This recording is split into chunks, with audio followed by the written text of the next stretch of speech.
welcome to Living with Positivity. This is Jill Richards. Today we're going to be having a little Q&A video.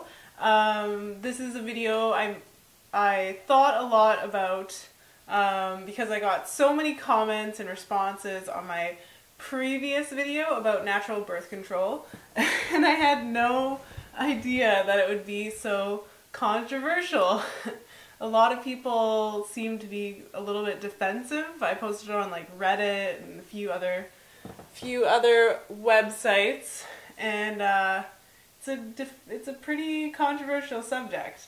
But to me, it's so straightforward and simple, and it was really nice to have your comments and your insights, because that's what this channel is all about. It's all about a dialogue between each other. And it's all about learning from each other. I'm not an expert in all of the subjects that I talk about because I'm not an expert about anything in life. There's so much to learn. I have a music degree. I feel like I've just scratched the surface of that. Like, let's be real, guys. And that's why I love plants and herbs and tea and health, because the human body is so amazing and intricate and infinite, and I'm excited to learn so much about it. So subscribe to my channel if you want to join me in this journey of knowledge and discussion. So I've compiled a bunch of questions that I got from the video that I made, and I've shortened some of the questions just because I feel like this is already going to be a really long video, but I'll do my best to answer them. And so the first question that we have is, I have read that the Fertility Awareness Method has a first-year failure rate of 24% with typical use and 0.5% failure rate with perfect use. How effective and easy is this to implement into your life, and how knowledgeable and dedicated does this person have to be who is using it? I've heard of failure from this method when used incorrectly. And using it incorrectly would be if you basically you don't take your temperature, you miss all the readings, you have sex on days, like sexual intercourse, on days that you have either red or yellow lights from your little device, Pearly device, or you can also use the charting method recommended in this book, which is really amazing.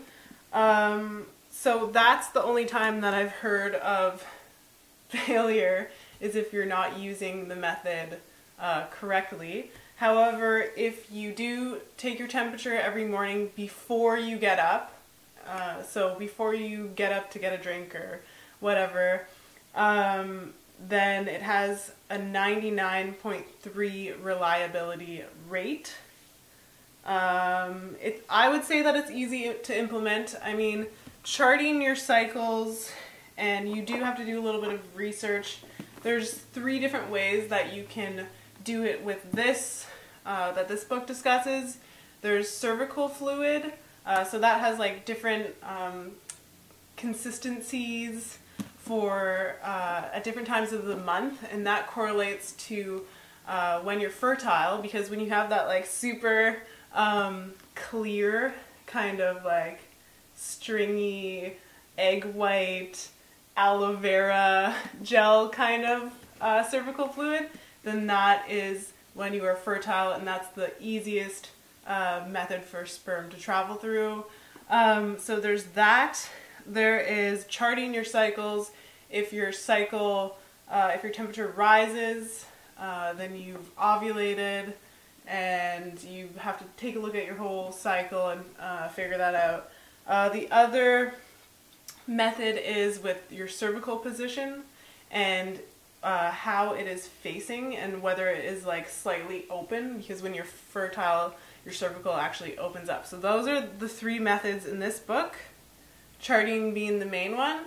And then, so that takes some research.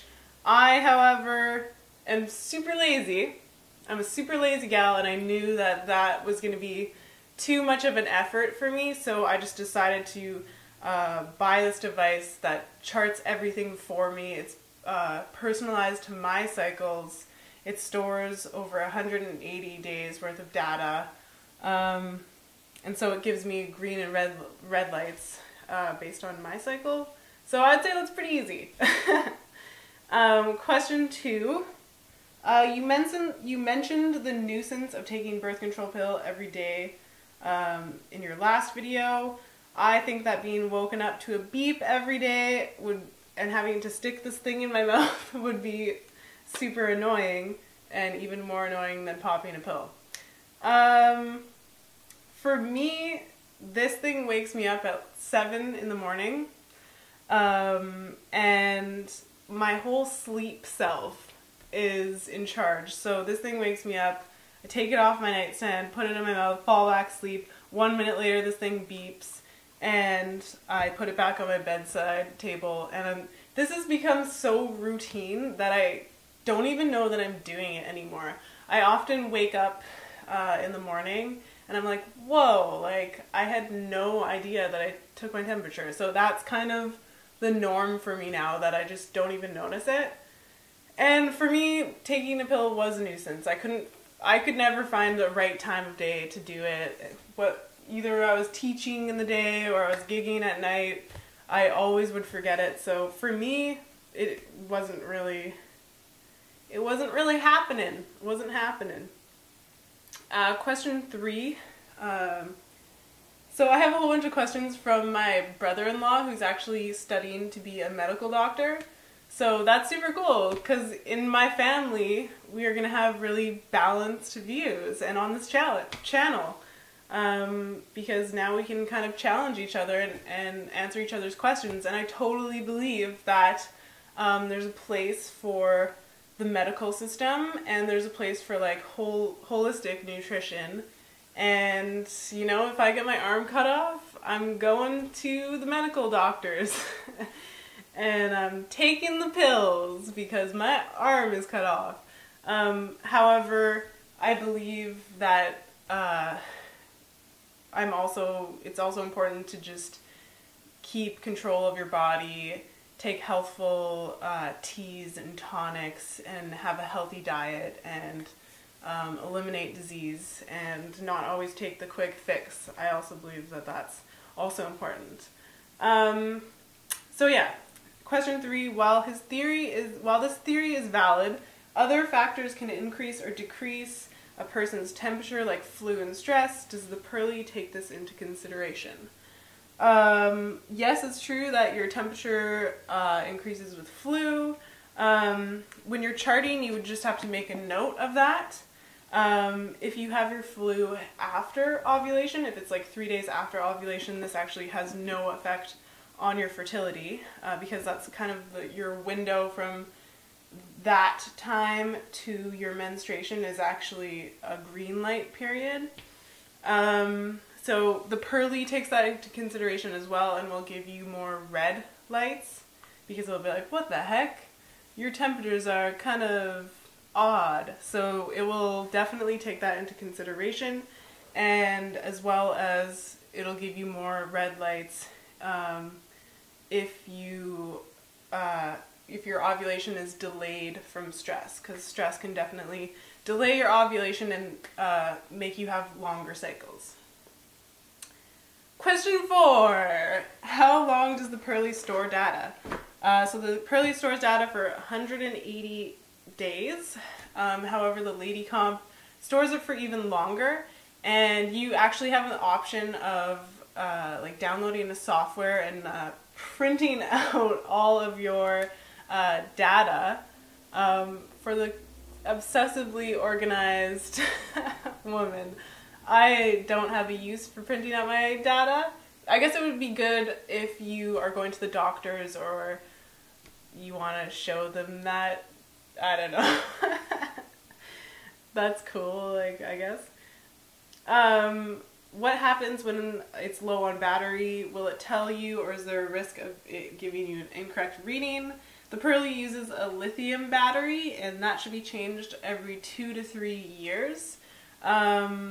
However, it also gives you a little, after like about 2 years or after the time when the battery is getting low, it has a little message that pops up and says, hey, it's time for you to send this in. I don't know if it says that exactly, but hey, it's time for you to send this in and get your battery changed.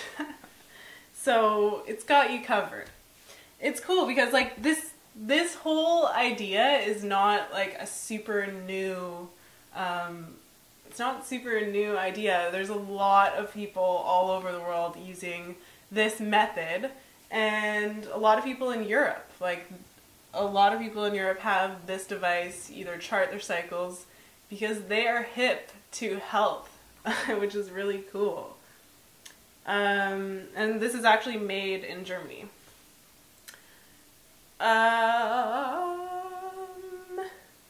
Okay, so as for the pill, there are many different formulations, doses, and delivery methods. Not all deliver synthetic hormones. Some deliver natural hormones, because I think I said that the pill, I don't want to take it and have synthetic hormones in my last video. So that's a great thing to know for options if you want to use the pill, that there are natural hormonal methods. However, I'm just not interested in adding extra hormones into my body. I have enough hormones to deal with. Let's be real. So I'm just not interested in adding extra hormones. Question 7. In terms of looking at the rhythm cycle, there are very few safe days, since sperm can live in your system up to 7 days and 2 days in the ova. The Fertility Awareness Method is different from the rhythm cycle because you are taking your temperature every day, and I think the rhythm cycle is based on calendar prediction days. I don't know, I haven't checked out the rhythm cycle because I know that it's not very safe and not very accurate. I was aware that sperm can live up to in your system. I didn't know it was 7 days. I actually thought it was 6 days. However, the Pearly actually takes that into consideration, and it talks a lot about that in this book, so they have you covered and they teach you about that. Sorry, that was probably not that great of an answer, but yes, I know. So question 8, I wonder about the effectiveness of this in younger or older women. Those who are in their 20s and early 30s have more regular cycles, while those in their teens or 40s do not. Will this method be effective for them? Yes, older women have less fertile days. They also have shorter luteal phases. However, the method is still the same, and it's all about your temperature and when it rises and when you are fertile. So the principle is still the same because you're charting your cycles for you. This isn't a standardized method for everyone. Question 9. For many years, the pill has shown to be correlated with lower risks of a lot of diseases, some types of cancer, which suggests it might have a protective factor, and it isn't necessarily accurate to represent it solely as something harmful. Cool, I wasn't aware of that it had some anti-cancer effects. One thing that I would be concerned about is who's doing these tests. I'm not saying that this is untrue, but I'm just thinking about who is performing these tests. Is it the same companies that are selling the birth control pills? And also, I would rather focus on other things for keeping a disease-free body, like diet and teas and healthful tonics, rather than, I just want to leave birth control out of that. I mean, it's cool that it might be true, however, I'm a little bit skeptical. Question 10. The legalization and availability of the pill is a huge factor in the advancement of women's liberation. It feels odd to me to criticize something that has helped so many women take control of their family planning without recognizing that it's so significant. Not that we can't criticize it, just it's important to see it in the light and not so much as a tool of pharmaceutical manipulation. That is a great point. Thank you for sharing that. I did not discuss that in my previous video, just because that was not the focus of that video, but I think that's a great point to bring up, and that is something that definitely should be celebrated, that birth control has played a significant role in feminism and women's liberation at that time. And I feel now that aspects of feminism is, well, one aspect of it is that we must take charge of all aspects of our body and empower ourselves with knowledge, take control of our own health, and that might not be always being taken whatever is handed from you, whether it's from doctors or your parents. It's doing the research and finding what is good for your body, and what you feel is right for you. Maybe this method might not jive with you. For me it works, and for so many hundreds and thousands of women around the world, it is working for them, and we're not getting pregnant. And if you go on Amazon and check out the reviews, this has like 5 stars, because women are realizing that this is the way for natural birth control. And if people are getting pregnant left, right, and center, you would hear about it. But to me, I feel that's very important, to do what feels right for you. Yeah, I wonder if I feel like this is going to be a really long video. But yeah, so that's basically what I wanted to let you guys know, let you know what I've been doing, because it's been working for me. I feel like I'm forgetting something, but let me know what your experiences were with the birth control pill, or what your experiences are with the Fertility Awareness Method, if this has worked for you. And yeah, because I like this whole dialogue thing. It really excites me.